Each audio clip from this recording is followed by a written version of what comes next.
என்னடா இஸ்லாமிய ஆண்கள் தங்க ஆபரணங்கள் அணியக்கூடாது, அது கராமண்டு சொல்றாங்க தானே, அதுக்குரிய காரணம் என்ன? என்ன கேட்கிறாங்கன்னா, இஸ்லாமிய ஆண்களுக்கு தங்கம் அணிவதற்கு தடை இருக்கிறது, அது எதற்காக அப்படின்னு கேட்கிறாங்க. இஸ்லாத்தை பொறுத்தவரையில் ஆண்கள் தங்க நகைகள், தங்கத்தில் எதுவுமே அணியக்கூடாது. அது நகைகளாக இருக்கலாம், வாட்சாக இருக்கலாம், மோதிரமாக இருக்கலாம், தங்கத்தில் அணியக்கூடாது. வெள்ளி, பிளாட்டினம், தங்கத்தை விட விலை அதிகமிக்க பொருட்களாக இருந்தாலும் அதையெல்லாம் அணியலாம், தங்கத்தை அணியக்கூடாது. பெண்கள் தங்கம் தாராளமாக அணியலாம். அப்ப பெண்களுக்கு அனுமதி இருக்கிறது, ஆண்களுக்கு ஏன் அனுமதி இல்லை என்கிறது தான் கேள்வி. முதலாவது இதுக்கு ரெண்டு விதமான பதில். முதலாவது பதில் என்னன்னு கேட்டா, எங்களுக்கு இஸ்லாம் தடுத்துருச்சு, நாங்கள் செய்ய மாட்டோம், அது ஒரு பதில்.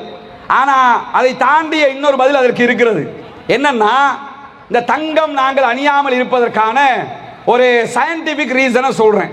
என்னன்னா, தங்கத்தை பொறுத்தவரையில் தங்கத்தினுடைய தன்மை எப்படி இருக்கும்னா, உடலை குளிர்மைப்படுத்தும். படிக்கிற மாணவர்கள் நீங்க இதை படிச்சும் இருப்பீங்க. தங்கம் என்ன பண்ணும் கேட்டா, உடம்ப கூலாகவே வச்சுக்கிறோம். மற்ற ஆபரணங்கள் அப்படி உடம்ப கூல் பண்ணாது.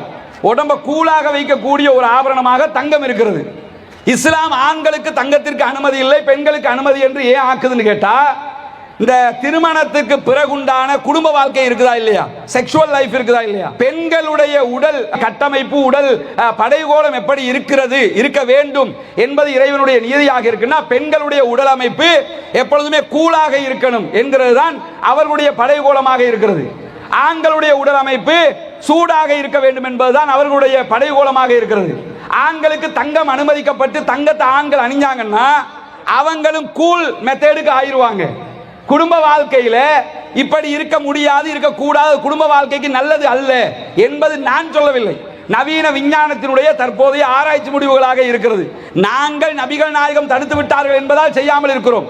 ஆனால் அதை செய்யாமல் இருப்பதில் நாங்கள் காணுகிற ஒரு நன்மை நலவு என்னன்னு கேட்டா, இந்த தங்கத்தை அணியாமல் இருப்பதால் உடல் சூட்டு நிலையை தக்க வைக்க முடியும். அது திருமணத்திற்கு பிறகான குடும்ப வாழ்க்கைக்கு, நேர்த்தியான வாழ்க்கைக்கு, அவர்களுடைய செக்ஷுவல் லைஃபுக்கு அது ரொம்ப உகந்ததாக, தேவையானதாக இருக்கிறது. எனவேதான் இஸ்லாத்தில் தங்கங்களை ஆண்கள் அணியக்கூடாது, பெண்கள் தாராளமாக அணிந்து கொள்ளலாம் என்கிற அனுமதி வழங்கப்பட்டிருக்கிறது.